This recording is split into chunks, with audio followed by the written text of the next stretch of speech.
Hello সবাইকে। আজকে নেতাজি সুভাষচন্দ্র বোসের জন্মদিন ২৩শে জানুয়ারি। আমরা এখানে এসে ওনাকে পেয়েছিলাম একজন স্ট্যাচু হিসাবে। আমরা কিন্তু ওনার সাথে ছবিও তুলে নিয়েছিলাম। আর দেখো এখানে রং-বেরঙের ফুল, মেলা বসেছে যেন। আর দেখো কত সবজি, বাঁধাকপি, ফুলকপি, ওলকপি আর বিভিন্ন ধরনের ফুল রয়েছে, ব্রোকলি রয়েছে, লাউ দেখো কত বড় লাউ। তাকে সুন্দরভাবে ডেকোরেশন করে রেখেছে এখানে।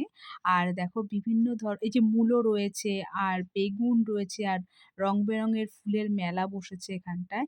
আর আমরা একটু আগেই পৌঁছে গিয়েছিলাম। আজকে ৬টা থেকে ক্লাস ছিল। তো আমরা ৫:৩০ টার মধ্যেই ঢুকে গিয়েছিলাম। দেখো ঢুকে মা-মেয়ে মিলে একটু মেলাটা ঘুরে দেখলাম। ওকে একটু পরেই ঢুকিয়ে দেব। আর দেখো মেয়ে কিন্তু আমার সাথে খুব মজা করছে একটু হেঁটে। আমরা চারিদিকটা দেখছি। তো চলো টাটা।